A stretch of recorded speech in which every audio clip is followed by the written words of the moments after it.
안녕하세요. 파워운동 생략의 페피입니다. 오늘의 주제는 유산소성 파워 운동이 되겠습니다. 많은 분들이 이 운동을 할 때 좀 활기찬 에너지로 좀 더 멀리 그리고 좀 더 빠른 속도로 달리기를 원합니다.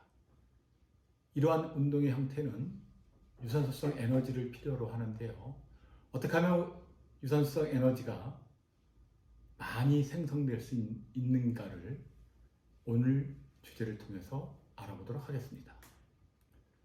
자, 운동을 하실 때는 어떤 운동을 하십니까? 본인이 운동하는 종목의 에너지 체계를 알고 계십니까? 유산소성 파워 운동을 향상시키기 위해서는 본인이 하고 있는 운동의 에너지 시스템을 아는 것이 중요합니다. 저는 농구를 굉장히 좋아합니다. 그래서 농구를 보면 ATP 시스템이 80%, 해당 작용이 10%, 유산소성 체계가 10%의 에너지 비율을 차지합니다. 그렇기 때문에 내가 농구 능력을 향상시키기 위해서는 이 ATPC의 에너지 능력을 많이 향상시킬 수 있는 운동을 해야 되는 거죠. 자, 여러분들 골프를 좋아하십니까? 골프를 보면 골프의 스윙을 보면 1.5초 이내에 거의 1초 이내에 스윙이 이루어지기 때문에 이때는 ATP-PC 시스템이 100% 사용이 되는 거죠. 그렇지만 골프는 18홀을 돌기 때문에 골프 전체의 운동에 대한 에너지 시스템을 보면 유산소성 에너지 시스템도 필요하게 됩니다. 달리기를 여러분들은 많이 하시죠? 달리기는 심장에도 좋고 근육에도 굉장히 좋은 운동입니다. 달리기를 보면 400m나 500m의 에너지 시스템을 보면 에너지를 제공하는 시스템이 많이 차이가 있다는 것을 알 수가 있습니다. 400m는 ATP-PC와 해당 작용이 거의 95%를 차지하고 있는데요. 800m 같은 경우는 ATP-PC가 10%, 해당 작용이 60%, 그리고 유산소성 에너지 시스템이 30%를 기여하게 됩니다. 그렇기 때문에 400m, 800m는 전혀 다른 훈련을 해야지만이 이에 맞는 에너지 시스템을 발전시킬 수 있는 겁니다. 1500m 이상에서 마라톤을 보면 그러면 해당 작용과 유산소성 에너지 시스템이 거의 95% 이상을 차지하고 있는 것을 볼 수가 있습니다. 그래서 본인이 하는 운동 종목의 에너지 시스템에 따라서 훈련을 하셔야지만이 자기 운동하는 거에 발전을 파워가 향상이 되며 발전적인 그런 기력을 낼 수가 있습니다. 자, 운동을 하기 위해서는 특이성의 원리를 아셔야 됩니다. 내가 운동에 어떤 근육이 사용되어 있는지, 빠른 형태의 운동을 하면 속근이 사용이 되어지고 천천히 운동하면 유산소성 에너지를 사용하는 지근이 사용되어집니다. 그렇기 때문에 내가 운동하는 형태에 따라서 사용되는 근육이 달라지게 되는 거죠. 그래서 이렇게 근육이 사용되는 근육에 따라서 운동에 사용되는지는 에너지 시스템이 유산소인가 무산소인가를 판단하게 되고요. 그리고 근수축 속도와 유형에 대해서도 우리 근육이 다른 반응을 나타나기 때문에 효과가 다르게 나타난다고 볼 수가 있습니다. 자, 우리가 바이세컬을 한다 그랬을 때는 이거 무겁습니다. 5kg인데 이 바이세컬을 내가 할 때 내 몸에 가까이 오는 곳은 근육이 길이가 단축돼서 단축성 운동이 되고요. 내 몸에서 멀어질 때는 근육의 길이가 증가해서 신장성 운동이 됩니다. 근데 우리가 보통 근육의 통증이 오는 곳은 근육이 내 몸에서 멀어질 때, 근육의 길이가 증가할 때, 이때 근육의 통증이 많이 나타나게 되는 거죠. 그렇기 때문에 우리가 운동할 때는 될 수 있는 대로 신장성 운동을 절제하고 단축성 운동으로 하면 근육을 통증 없이 강화시켜 줄 수가 있습니다. 우리가 운동의 효과를 보려면 오버로드 프린시플, 과부의 원리를 따라야 됩니다. 본인의 체력 상태보다 강한 부하로 자극을 줘야지만이 우리의 심장과 근육이 향상이 되는 거죠. 그래서 우리가 핏 버칙이라고 말씀드렸듯이 운동 빈도 일주일에 이틀 하면 3일로 운동 빈도를 늘릴 수 있고요. 운동 강도 50%로 운동을 했으면 운동 강도를 매주 10%씩 향상시켜서 내 심장과 근육에 자극을 줄 수가 있습니다. 그리고 운동 시간을 좀 더 늘리면 그러면 현재 있는 체력 상태에 보다 강한 부하로 자극할 수 있는 거죠. 근데 여기서 한 가지 주의할 점은 운동을 하지 않으시면 일주나 2주 정도 운동을 하지 않으시면 우리 몸이 다시 원상태로 된다는 거죠. 그것을 우리가 가역성의 원리라고 얘기를 합니다. 우리가 운동할 때 젖산력치 수준으로 과부하가 이루어지지 않거나 아니면 운동을 중단했을 때는 최대 산소 섭취량이 감소하기 때문에 현재 본인의 체력에 맞는 운동 강도를 설정하는 것이 굉장히 중요합니다. 자, 운동은 남녀하게 동일한 프로그램을 계획할 수가 있습니다. 그래서 성별과 나이가 많다고 해서 운동 강도를 적게 하느냐 그런 것은 아닙니다. 다만 그 시점에 개인의 체력과 숙련도 수준을 고려해서 그래서 운동 강도가 설정이 되어야 되는 겁니다. 그리고 운동은 초보자에게 가장 크게 효과를 나타내기 때문에 지금서부터 운동을 하시면 운동의 효과를 크게 보실 수가 있습니다. 자, 운동 선수의 잠재력을 결정하는 데는 유전력 및 트레이닝이 매우 중요한 역할을 합니다. 그래서 지구력 운동과 무산소 운동 모두 운동 수행력에 매우 중요한 역할을 합니다. 자, 그럼 운동은 어떻게 구성이 되어 있을까요? 운동은 준비 운동과 본 운동, 정리 운동으로 구성이 되어 있습니다. 우리가 보통 운동하기 전에 준비 운동을 잘해야 된다고 많이 얘기를 합니다. 왜 준비 운동이 필요할까요? 준비 운동을 하면 골격근으로 보내지는 혈류와 심박출량을 증대시키고 그리고 우리가 준비 운동을 하면 근육의 온도를 높여줘서 1도가 올라가면 근효소 활동이 상승이 됩니다. 그래서 우리가 이것을 보통 Q10 이펙트라고 얘기를 합니다. 준비 운동은 10분에서 20분 정도 시간이 필요하며 준비 운동을 해주면 근상의 가능성을 감소시켜주고 신체적 수행력을 향상시켜줍니다. 본 운동이 끝난 다음에는 반드시 정리 운동을 해야 된다고 얘기를 합니다. 근데 우리가 시간이 많지 않기 때문에 정리 운동 하시는 분이 많지 않죠. 근데 정리 운동을 하면 활동성 전리 운동을 통해서 몸에 대한 피로물질인 젖산 제거와 탄수화물을 보충하기 때문에 더욱더 빨리 회복할 수 있는 거죠. 우리가 산소 부채라는 것이 이런 정리 운동을 통해서 우리 몸에 필요한 에너지를 다시 공급해주는 기관을 우리가 산소 부채라고 얘기를 합니다. 아까 얘기한 Q10 이펙트, 이것은 코엔자임이 활성화된다고 얘기를 하는 건데요. 코엔자임은 미토콘드리아에서 발견되고 있고 우리 몸에 반드시 필요한 항산화제, 영양소를 얘기합니다. 근데 우리 몸의 미토콘드리아는 발전소죠. 에너지 발전소이기 때문에 미토콘드리아의 생산에 큰 영향을 미치는 코엔자임이 활성화되면 그만큼 에너지가 많이 생성이 돼서 우리의 피로를 감소시킬 수가 있는 겁니다. 유산소 파워 훈련에는 3가지 요소가 있습니다. 인터벌 트레이닝, 장거리 저강도 운동, 고강도 지속성 운동, 이렇게 3가지 파워 훈련 형태가 있습니다. 이런 형태로 운동을 하면 그러면 VO2 max, 최대 산소 섭취량을 향상시키는데요.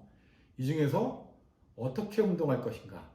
운동 강도가 가장 중요한 요인이 되겠습니다. 그래서 유산소 파워 향상을 시키는 훈련에 대해서 알아보도록 하겠습니다. 지구력 운동 수행의 중요한 요인은 최대 산소 섭취량과 운동을 얼만큼 경제적 효율적으로 할 수 있는가, 그리고 젖산력치나 환기역치를 향상시킬 수 있는가에 초점이 맞춰져야 됩니다. 그 중에 가장 중요한 인터벌 트레이닝은 동일한 부하의 운동을 짧은 회복 시간을 두고 반복하는 형태의 운동을 얘기하는 거죠. 그래서 이것을 고강도 인터벌 훈련이라고 얘기하는데요. High Intensity Interval Training, HIIT라고 얘기합니다. HIIT.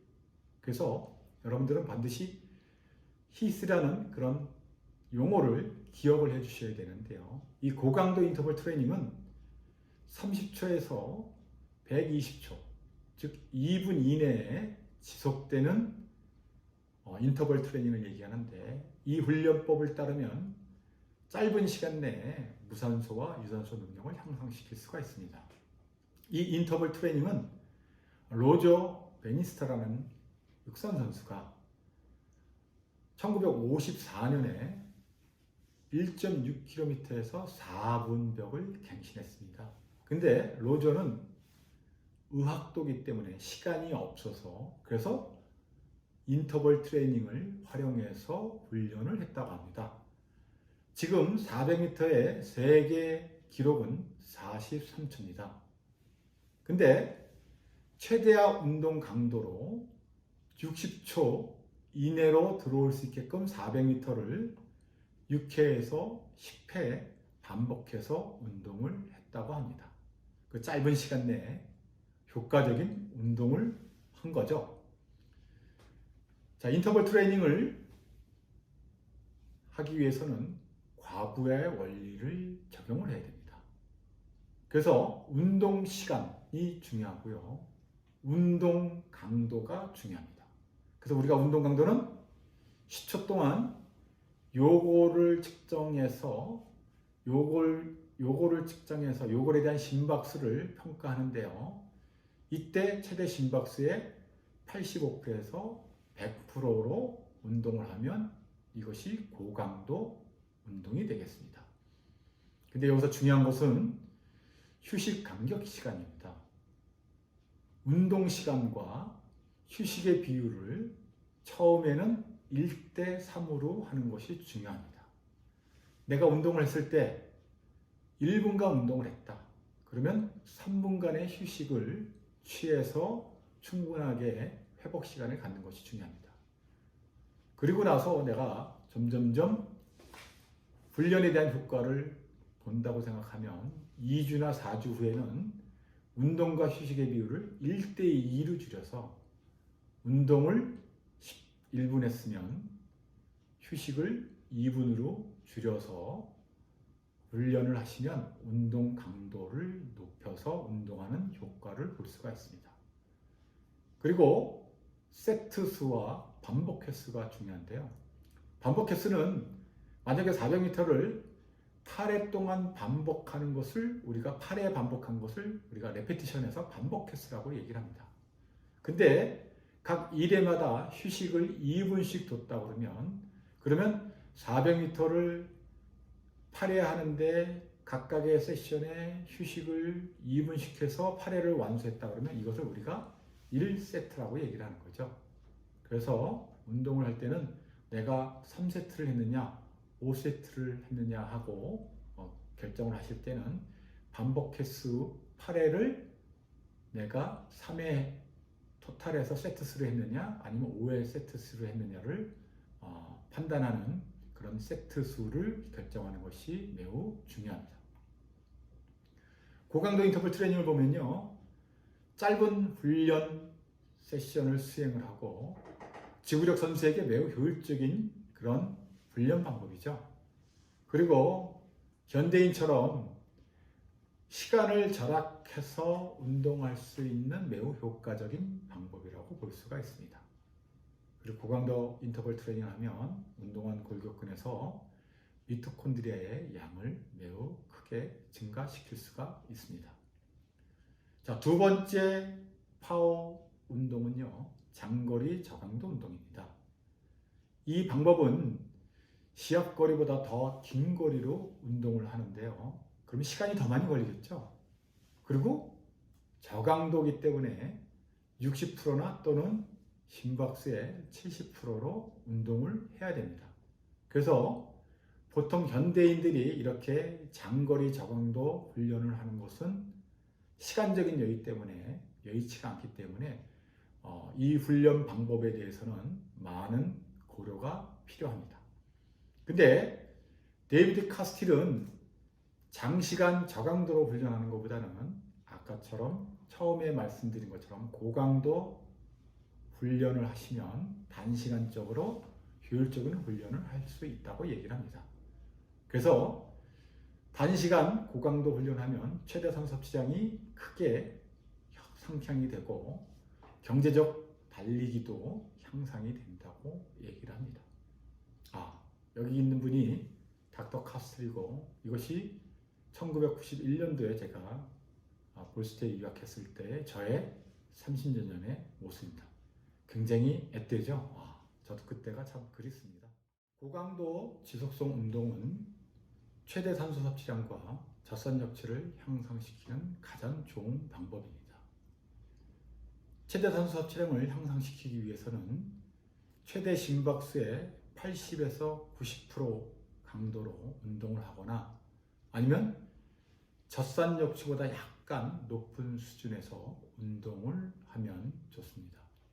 이것은 개인의 체력 수준에 따라서 다르지만 보통 25분에서 50분 이내로 실시하면 그러면 최대 산소 섭취량과 젖산 역치가 가장 효과적으로 향상될 수 있는 운동 방법입니다. 자, 여기 그림 보면 훈련 강도와 최대 산소 섭취량의 비율을 보면 훈련 강도가 증가함에 따라서 가장 효과적으로 최대 산소 섭취량이 향상되는 것이 70에서 90% 사이입니다. 그러므로 유산소성 파워 운동을 향상시키기 위해서는 운동 강도를 70에서 90% 이내로 하면 굉장히 좋습니다. 또한 이 지점이 젖산 역치 수준 지점이기 때문에 젖산 역치 수준 지점에서 운동을 하면 유산소 파워도 향상시킬 수가 있습니다. 젖산 역치와 환기 역치를 보면 최대 산소 섭취량이 증가함에 따라서 젖산 역치가 갑자기 증가하는 지점이 있습니다. 이 그림에서 보면 산소 섭취량이 2리터 됐을 때 젖산 역치가 증가하게 되죠. 근데 환기 역치를 보면 산소 섭취량이 2리터 됐을 때 이때서부터 환기량이 증가하게 돼서 이 증가하는 지점을 환기 역치라고 얘기를 합니다. 그래서 우리가 운동 강도를 측정할 때 이 지점, 환기 역치, 그러니까 우리 숨이 막 가빠질 때에 자신의 심박수를 측정해서 그 지점을 환기 역치 지점으로 설정해서 운동을 하시면 젖산 역치와 마찬가지로 젖산의 버퍼 능력을 향상시킬 수 있는 운동 강도 지점이 되겠습니다. 자, 우리 운동을 하기 위해서는 5존 운동 강도를 아셔야 됩니다. 5존이라면 우리 5손가락 5개나 마찬가지죠. 그래서 강도 1인 경우는 운동 강도가 최대 심박수의 60에서 70% 이내, 그리고 강도가 5인 경우는 최대 심박수의 93에서 100% 이내로 한다는 것을 기억하시면 그러면 훈련 시간은 짧아지고 운동 강도가 낮을수록 훈련 시간이 길어진다는 것을 기억하셔서 5존에 의한 운동 강도를 설정해 주시는 것이 좋습니다. 그래서 5존을 손가락 5손가락으로 해서 1, 2, 3, 4, 5 그래서 60% 이내인 것은 1, 70%는 2, 80%는 3, 90%는 4, 100%는 5로 설정을 하셔서 이 운동 강도에 기초한 그런 운동을 하시면 그러면 더욱더 효과적인 유산소 파워 능력을 향상시킬 수가 있습니다. 오늘은 유산성 파워 운동에 대해서 얘기를 했습니다. 좀 더 효과적으로 본인이 하는 운동에 대한 에너지 시스템을 파악하고 이에 맞는 운동 시스템을 향상시키기 위해서 운동 효과를 볼 수 있는 3가지 운동 형태에 대해서 기억하시면 더욱더 향상된 유산소성 능력을 가지실 수가 있습니다. 감사합니다.